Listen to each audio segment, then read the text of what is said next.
All right, so this is part 5. It's kind of like a bonus, I guess you could say. And the question was, if I'm not mistaken, you're talking about actually sleeping with somebody and how that can affect you financially, correct? I'm assuming that's what she was asking.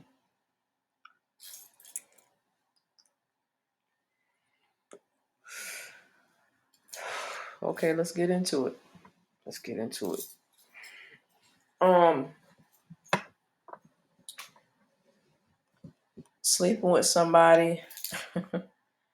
um, if you're an empath, if you're a person on this journey, it can definitely affect you financially.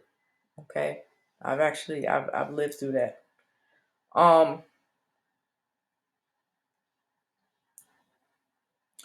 when it comes to the energy of your currency, whether it be finances, your time, opportunities, favor, etc., etc., you have to qualify the energy in the other individual's life. Because even if that person does not do any wrong to you, how they handle the energy, the currency in their lives energetically can bleed into your life and cause chaos. It can cause chaos, definitely financially. That's why you got to qualify the kind of people you're laying with, because you're cross pollinating your energy with that individual. If that individual is struggling, if that individual has um, inconsistencies with their finances, etc., that can affect your sphere of energy when it comes to the currency in your life. And a lot of people don't take this in consideration. That is no differently than what I said earlier, because at the end of the day, when you're engaging with somebody, you're still what? You're sowing yourself. Remember, I told you, sowing doesn't have to necessarily be money all the time. It could be your virtue, it could be your time, it could be your energy. So if you've got somebody that's reckless when it comes to their money, they're inconsistent when it comes to their money, they may be going through a karmatic phase when it comes to their money and their finances, and you call yourself laying with them, sowing your energy, sowing your virtue, what the fuck do you expect to get back?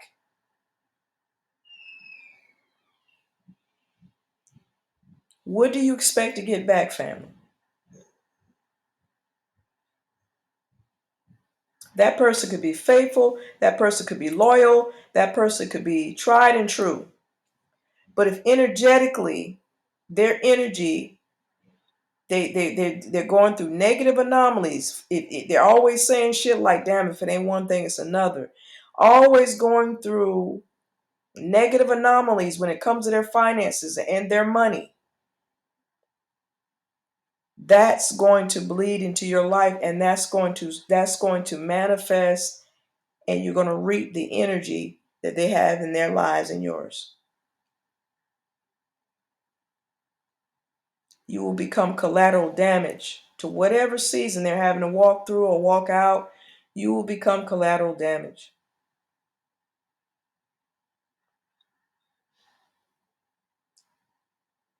And I'm just being honest. Another thing I want to say, if you're in the energy of abundance, even if you don't have all the money that you feel that you want for your life, okay? Completely manifested, but you're living in the energy of abundance where, let's just say, even when you don't have the money, you still have the benefits of having money. Talked about that. Okay. I'll probably talk about that on the next part. So you've got all these opportunities coming in your life. You have the energy of abundance. flowing in and out of your life. The energy of abundance is the currency flowing in and out of your life. And you're dealing with somebody that has a total opposite going on in their lives energetically. They may love you. They may care for you. That flow is going to be interrupted. You're going to start seeing anomalies happening in your life, negative anomalies. Things will they'll become chaotic, frustrating. If you're in the spirit of abundance, and that's the energy you're living in, you cannot fuck with somebody that's either coming out of a survival mode or they haven't processed out of operating in survival energy. So if you're a person of abundance, saying you got to have 100 grand in your bank account, but whenever needs or desires come up, it's fulfilled, and you're dealing with somebody that's had to survive. They're in survival mode all the time. That's all they've had to do: survive, survive, survive, and they're also constantly in survival mode. That's going to be an energetic conflict of interest, and you're going to get the short end of the stick, and you're going to be the one that's fucked over. 9 times out of 10 by their own actions, or 9 times out of 10 by default. Because if you're an empathic person that lives in abundance, you know what I'm saying, and you have a partner, you're going to do everything you can for them. But if they're in survival mode and they're living in a scavenger energy and an energy of lack, you're willing to do everything for them. And guess what? They're going to do everything for themselves, including fucking you over. That's a bar.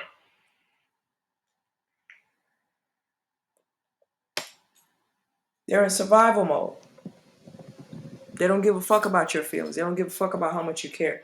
They don't give a fuck about how much you're willing to sacrifice. And they don't give a fuck about where you are financially unless it's to cater to their survival.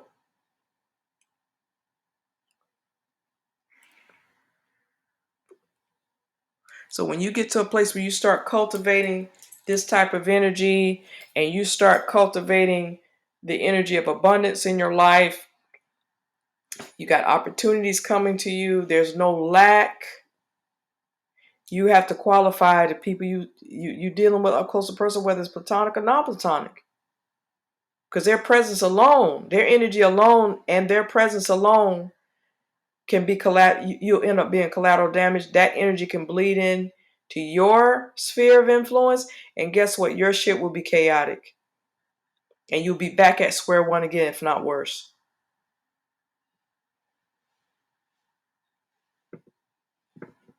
So sleeping with somebody, I don't care how nice they are, I don't care how much they care. If they are reckless, if their energy is a scavenger energy, if their energy is chaotic, if their energy is inconsistent when it comes to opportunities, finances, favor, abundance, if they're in survival mode and they're still living like that when they meet you, you are collateral damage. And whatever energetic abundance you may have flowing in your life will dry the fuck up. And you will be left destitute. And 9 times out of 10, these type of people that come in your life, they will walk away with your energy. And they'll be thriving for a season. May not be long, but they'll thrive while you're left back in shambles, back at square one again.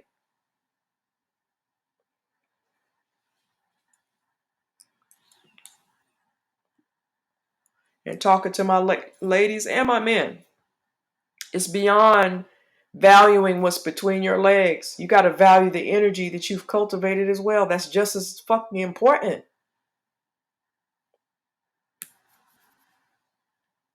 That's just as important. Your time and your energy is just as important as what's between your legs.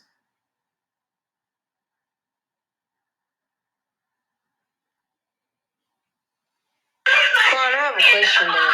Is there a way to get that energy back? To like, just anything you lose, I know you can get it back. So like, is there a way to like getting that back if you do realize that it's happened, or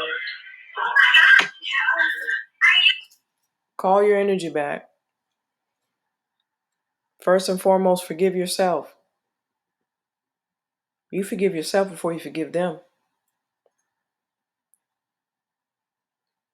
It's hard for us to forgive people because we don't forgive ourselves first.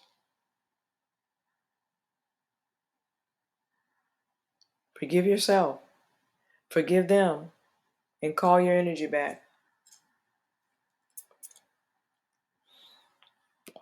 You can reset them back to who and what they had the day before they met you. That's no harm to none.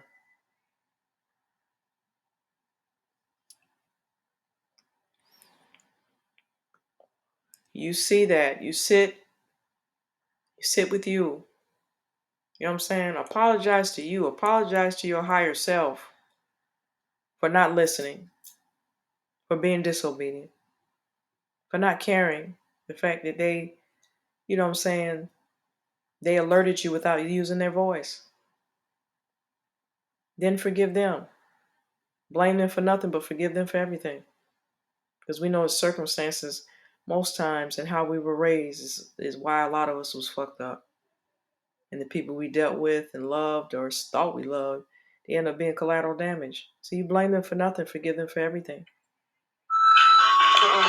Thank you. True. Definitely. And then you call your energy back. And you reset them to the day, who and what they had the day before they met you. That's not doing any harm to none. Because what you invested was yours. You don't let them walk away and thrive and leave you in shambles. Not for too long. That's how you deal with that. You have to be very selective with people you come in your life, especially if you're doing currency work in your life. Because you have in different stages, you have different kind of works that you do in your life. But if you're doing work in reference to your currency, your wealth, your finances, and your abundance, you have to be very selective of who you have. I'd rather deal with somebody that got a slightly stank attitude, but I see that their finances, their energetic, the energy of their finances, they're very overprotective of that. They're very a good steward of that. I'd rather deal with a stank attitude because that can be adjusted and deal with somebody that's, you know what I'm saying, then the sweetest person in the world and their finances are in a place of, they have a scavenger energy when it comes to their finances, their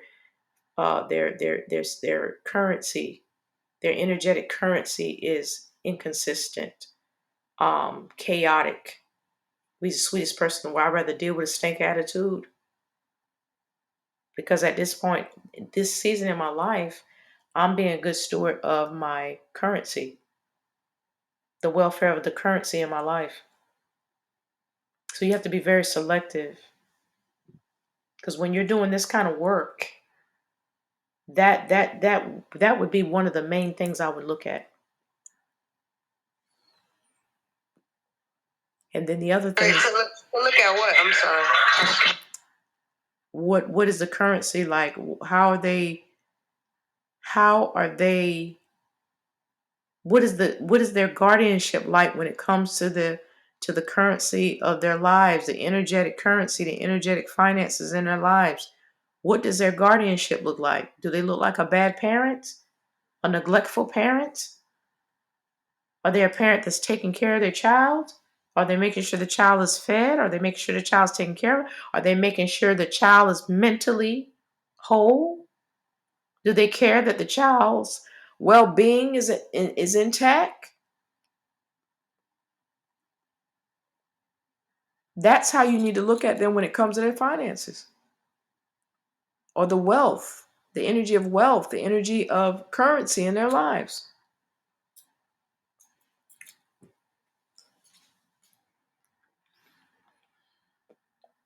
You should qualify that across the board, whether it's family, friends, or a loved one. But it's more detrimental with somebody you're laying with because you're sowing yourself. You're sowing yourself the part of you that money can't buy. Because once you go in covenant with them, that means their problems becomes yours.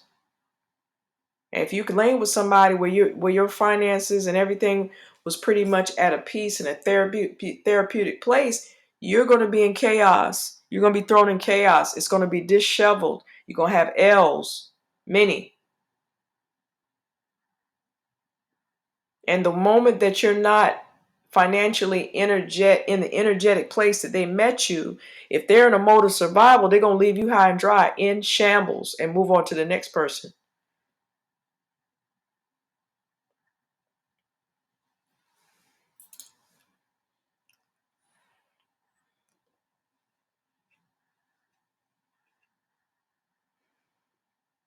So to answer your question, sleeping with somebody, does that affect your finances?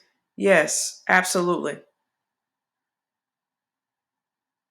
Because if they don't care as much about the energy of their finances as you do, then what the fuck are you doing?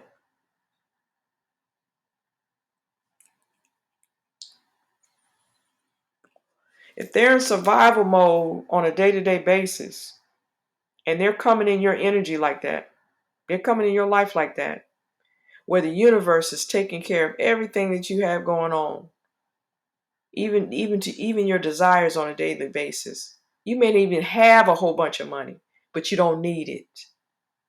Comfortable living, comfortable this and the other. And that person, you decide to get with this person, start sleeping with that person, you're gonna start seeing chaos.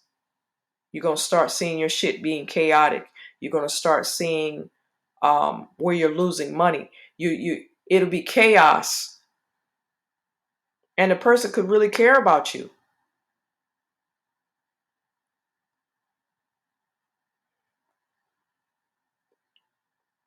They don't have to be somebody that screwed you over.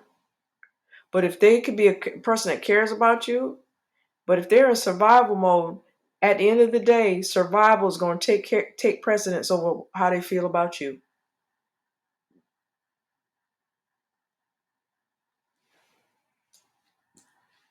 So if you get with somebody like that, just know that your therapeutic, your peaceful life, abundant life is going to be short-lived.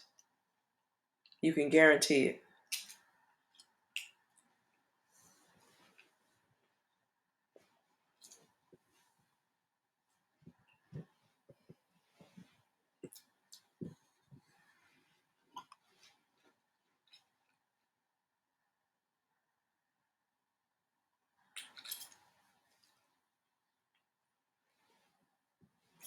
Because there's even a right way to do the wrong thing.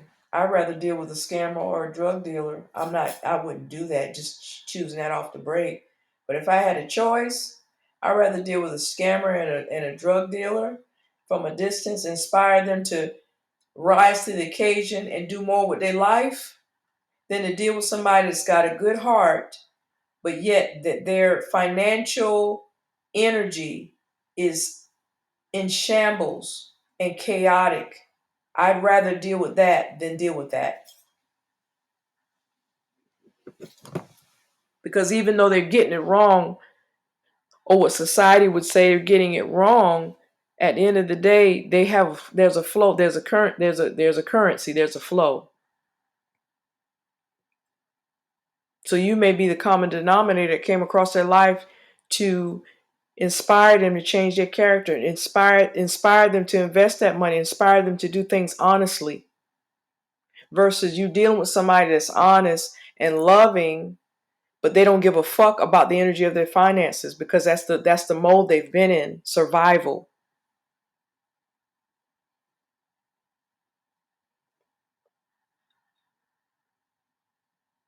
I'm just keeping it 1,000.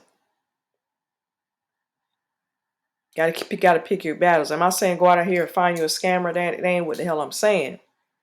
But if the two situations was presented to me and I had to choose somebody, I'm choosing a scammer. Because the abundance is there. The flow is there. They just need to change the dynamics and think more of themselves. Because they think of themselves enough that they're not trying to live beneath their means at any means necessary, even though it ain't right. I'd rather inspire somebody to change their character than to be the boot camp bitch for somebody to get a temporary level up on me and leave me in shambles because they're not willing to rise to the occasion when it comes to their own financial life.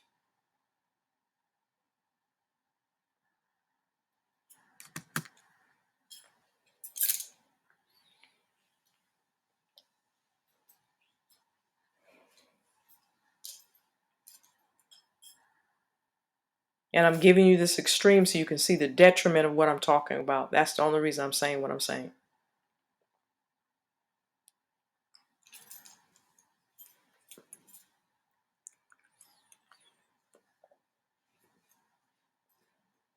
Because mind you, there are people out there trying to do the same thing that these people I'm talking about doing. And they still got a scavenger energy. They still got an energy of survival. They're squandering every dollar that comes in. They can't keep nothing. They're squandering it on things that brings them no damn return. Where there's some people out there living that lifestyle, where they're selling a whole bunch of weed, scamming, and they always got money. They always got stacks. You know what I'm saying? They may not have the know-how to know what to do with it.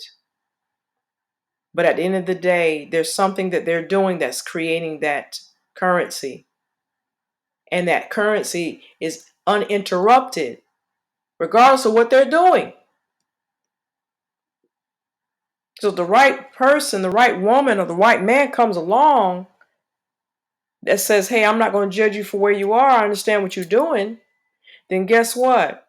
That may be the very individual that crossed their path that encourages them and inspires them to rise to the occasion in reference to, okay, I can do this. I got money. Let me try to do this differently. I got somebody, believe me, I can build. Versus somebody that's they love you so much. They're so glad to have you because you're an asset and not a liability, but they're a walking liability. So they're looking at you as a temporary vacation.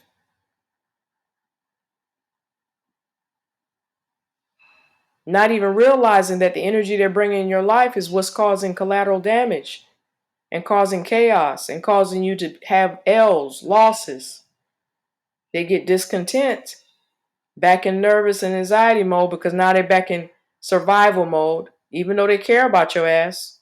But at this point, if they had to choose between survival and how they feel about you, they're gonna choose survival every fucking time, even at the expense of leaving your ass in shambles. I don't give a damn how many deposits you put in their lives. You're gonna get little to no withdrawals when somebody doesn't give a damn about their finances. I don't care how nice they are.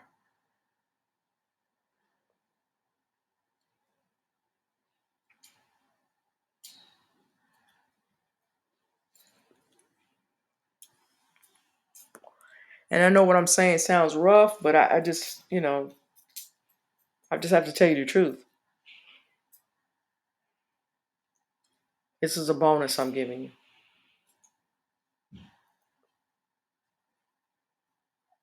We're gonna talk about money and relationships and all of that. We're gonna talk about the occult nature behind that. That'll be in the next couple of parts. But I hope I answered your question. If I got more questions or comments. I do. Okay. Is it along the lines of that subject? Not quite. Okay, give me the question. How to not overthink any of this when it comes to manifesting.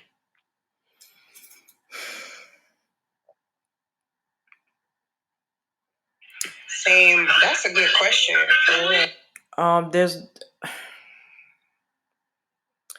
There's no such thing as overthinking. I'm sorry. There's no such thing. I don't know who the fuck said that. There's no such thing as overthinking. If you're overthinking, then put the overthinking to work. Okay, that's pretty funny. I don't know who the fuck came up with that. Oh, you don't overthink it. You were underthinking the whole fucking time. That's why you're in the shambles you're in. So as for the overthinking part, that's bullshit. I don't believe in that. You need to overthink. What's the percentage of your brain you're using? You're not even using.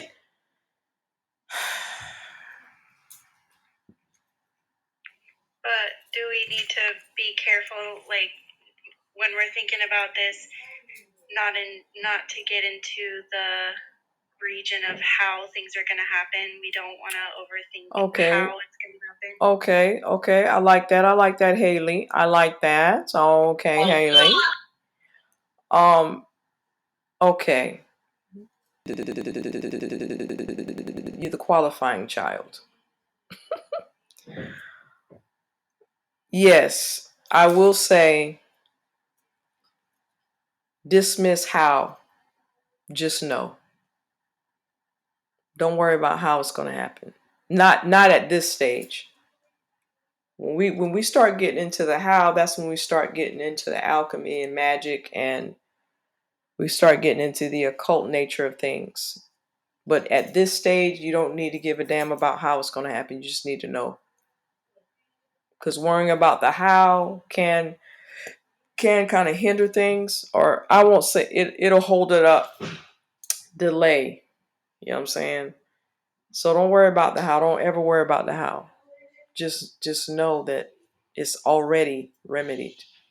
So I agree with you on that. If Sage, if you're talking about the overthinking about the how, then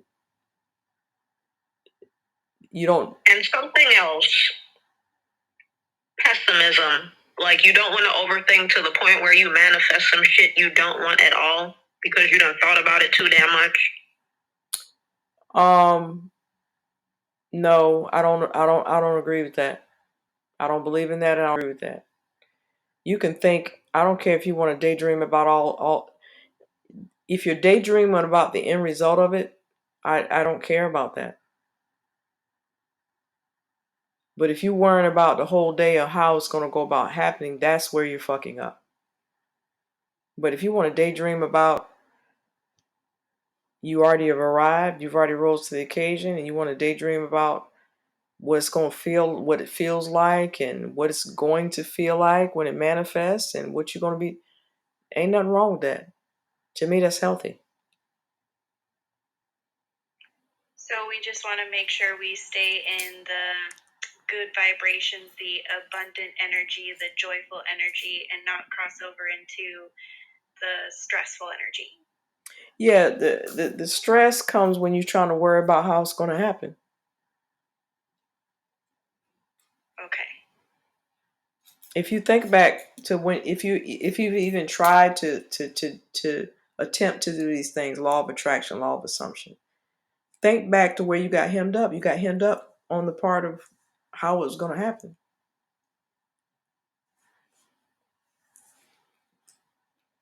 Or when.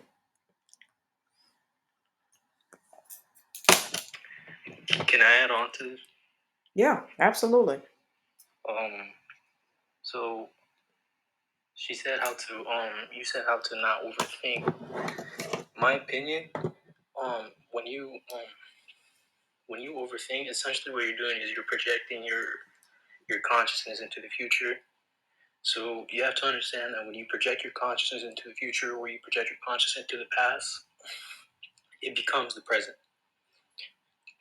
The past, present, and future are simultaneously happening at all times. So if I'm thinking into the future, I'm seeing the present. If I'm thinking into the past, I'm seeing the present. Mm-hmm. So my best advice to not overthink and to not project, because you don't want to project. Because essentially when you project, you're projecting fear and anxiety. and that's when emotions start to kick in. And then when emotions kick in, essentially it's energy in motion. So when you give those thoughts energy, they essentially will begin to manifest into your life. So what you want to do, my best advice, usually what I do, is you chanting, mantras. That's essentially how I do it. It's just chanting. A good way you could do is essentially a good way to keep energy flowing through your body is by what you want to do is like chanting on your chest, like banging on your chest. You want to keep the flood, you want to keep your chakras flowing, because that does have to do with your chakras. It does have to do with your chakras. So that's what I wanted to add on. No, you're absolutely Got it. No, you are absolutely right. And then we do talk about that, and then well, I think I mentioned it. We were going to talk about how it correlates with the chakras. You are 100% on it. I promise you that. Let me find out you done been in my future. Let me find out.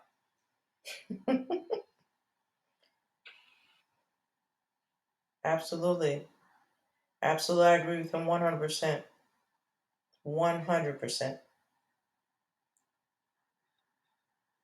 And we do deal with the mantras. Everything he's saying is 100%. So I hope that helps, family. It sure did. Anybody got any more questions or comments?